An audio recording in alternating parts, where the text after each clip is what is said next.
wanted to go ahead and give you guys 8 mistakes that you should avoid when planning your vacation to Disney World in 2021.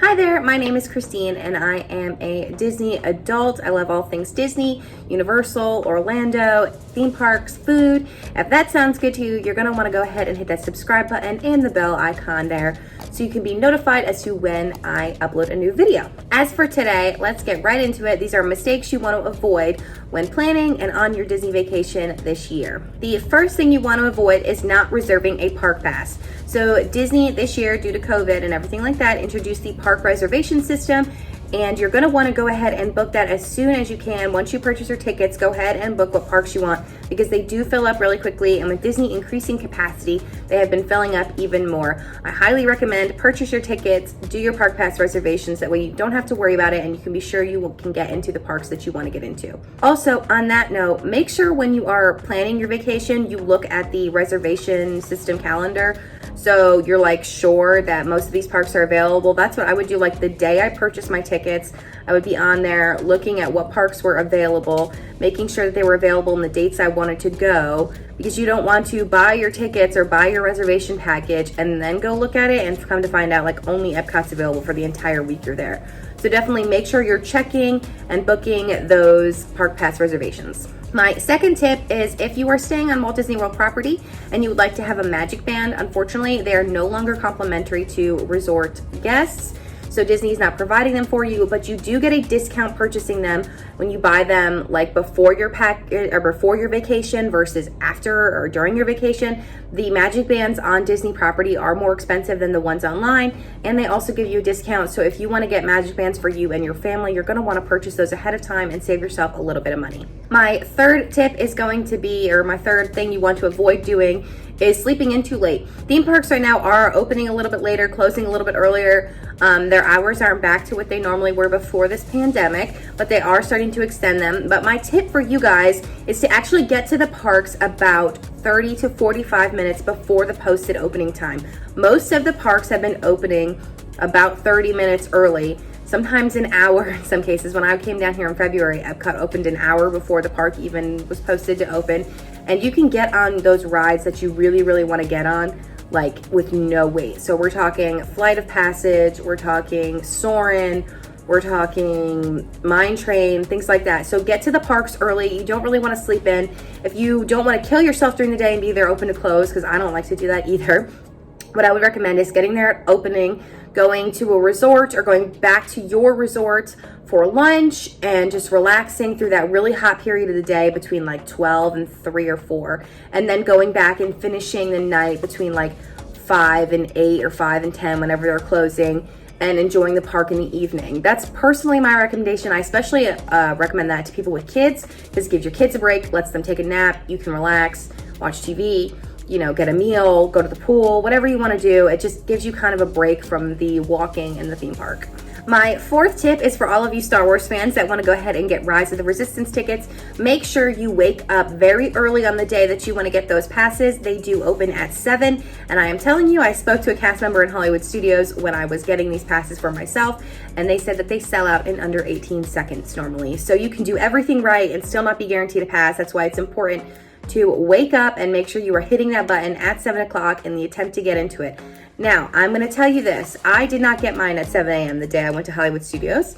It didn't happen. I did everything right. I had the naval clock pulled up. I had Wi-Fi off. I did all the things that I was supposed to do, and I still did not secure a boarding group, but I was in the park at 1 o'clock. And if you're in the park at 1 o'clock, there is another opening, and you can try again at 1, and I did reserve a boarding group at 1 o'clock in the park. What I'm thinking is when you're going for it at 7, everybody's going for it at 7. So your likelihood is a lot less than at 1 o'clock when it's just the people in the park and it's just the people who did not get a boarding group while in the park. But don't feel bad if you don't get them at 7 o'clock. You can do it again at 1. But if you really, really want to try, make sure you get that reservation. I know it's very difficult. You want to wake up early. You want to make sure you have your alarm set and you want to do everything you can to try and secure that. My fifth tip is do not forget about dining options outside of the parks. Dining options are really limited right now, so feel free to take breaks and go to the different resorts and Disney Springs to try out all the different restaurants that they have. Now, I really recommend going ahead and taking a break, midday, hitting up a resort, trying a different restaurant, doing different things like that, going to Disney Springs, just relaxing, and trying out different restaurant options. Because like I said, they are super limited, especially like in the Magic Kingdom right now. They're limited. I know they're coming back, and probably by the time this video goes up, even more will have come out. But don't forget about the other dining options on property. There are amazing options outside of the parks, and you really don't want to forget those. What you do want to do, though, is make sure you book those reservations for yourself 60 days in advance. Because of the limited dining availability, reservations are going a little bit quicker than normal. You're going to want to go ahead and make sure you set the timer for the morning that you have 60 days out from your trip, and book as many dining reservations as you'd like. For example, Ohana is opening back up at the Polynesian, and the morning that those reservations became available, I was up at 5:30 in the morning to get that reservation. I did know it was going to go fast. I kept an eye on it. It completely sold out for that 60-day window within 20 to 30 minutes. It did not take very long, and that was 60 days of availability. You're talking 60 days out from the day you want it. There's 1 day of availability. So you definitely want to go ahead and book those reservations. Get up early and book those reservations 60 days out. The sixth thing you're going to want to make sure you don't do is try to rush around from place to place. You want to make sure that you leave enough time to get from one spot on property to the next spot on property. With capacity increasing and social distancing rules becoming more relaxed, they have been able to increase occupancy on transportation, so your monorail, your ferry, buses. I can't believe I spaced that about buses. So they are being able to put more people on there, but it still takes time to get anywhere from one end to the other. Disney property is the size of Manhattan, so it's like trying to go from uptown to downtown. It's going to take you a minute. My personal recommendation is to leave yourself about an hour most times to get from one place to the other. If you get there early, there's always something to do, so don't worry about it. But you can see my dog in the background. But definitely go ahead and make sure you leave yourself at least an hour when it is peak time. So the summertime, spring break,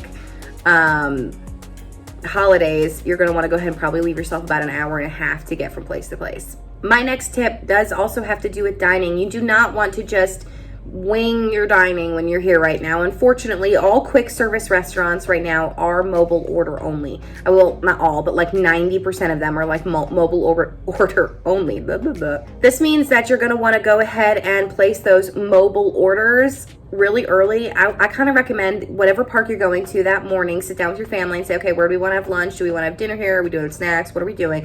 And go ahead and place your orders in the time slots you want to select. So let's say you want to have lunch at 1:30 and you want to do it at Pecos Bills because you're in Magic Kingdom. Go ahead and go on Pecos Bills, do mobile order on your My Disney experience, and do whatever order you want. Now, they're not going to charge you or make the food until you are at the restaurant at 1:30 and you click I am here.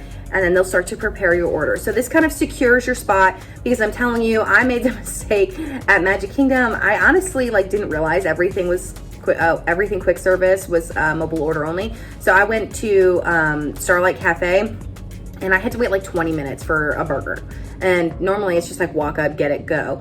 So I would definitely recommend making those mobile orders early in the morning. And if you end up not using them, you can cancel them. I don't know what window time there's a penalty, but it will say it on the app for you. So I think it's maybe 15 minutes, something like that. So make sure that if you guys do change your mind, you cancel those within the window where you won't be charged. And the eighth mistake you definitely don't want to make, probably the most important, is you do not want to forget the essentials when going to Disney World. You don't want to wear uncomfortable shoes, forget sunscreen, not bring a water bottle. So here's what you want to bring. You want to pack what I call the Disney Essentials, which is a water bottle, a reusable water bottle. If you're really sensitive to the tap water taste here, I would recommend getting one of the Brita filtered water bottles. But you just need a water bottle, a portable charger with a charging cable. Don't forget your charging cable with the portable charger.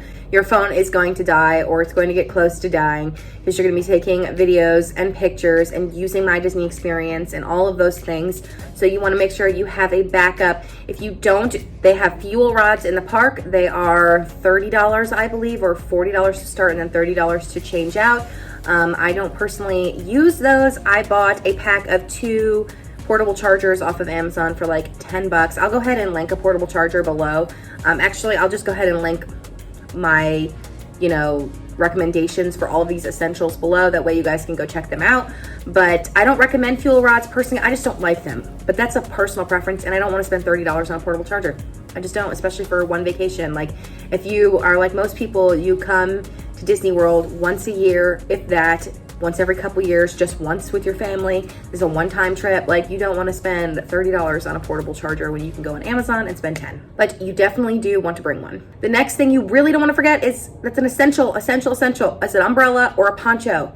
I personally prefer an umbrella because I hate the feeling of ponchos, like that like condensated feeling against your skin. I don't like it. I don't use them, or even a raincoat. I just don't like the way it feels, but you definitely want to bring one. We are in June right now while I'm filming this, and it rains every day. Every single day it's gonna rain at some point. That's why I like an umbrella, because it allows me to walk around the park and I don't have to worry about the rain. I don't have to put on a poncho. I just pop it out and then I can clip it to the outside of my backpack and let it drip dry, and it's all good. But some people do really like the ponchos. Just please don't reuse the crappy cheap ones, because you fold them up, you put them in your backpack, and I'm telling you, by the time you get back to your hotel room that night, they're going to smell terrible. So just keep that in mind. Buy nicer ones if you're gonna go with ponchos. The most important essential, honestly, it really is, the most important essential is comfortable shoes. Please bring comfortable shoes. You're gonna be hurting if you don't. Like, you want comfortable tennis shoes, orthopedic shoes. I don't care what it is that you wear, but you just want to be comfortable. I personally like running shoes, whatever your personal brand preference is. I just have like these old running shoes that I've had for 4 or 5 years now. They're Nikes. I love them. I'm going to have to buy a new pair soon, and I will take you guys along with me on that journey to finding my new theme park shoes.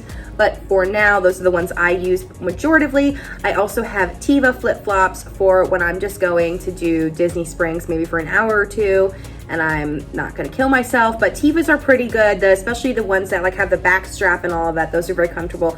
I think they're called Chacos. I've heard most people really like those as well.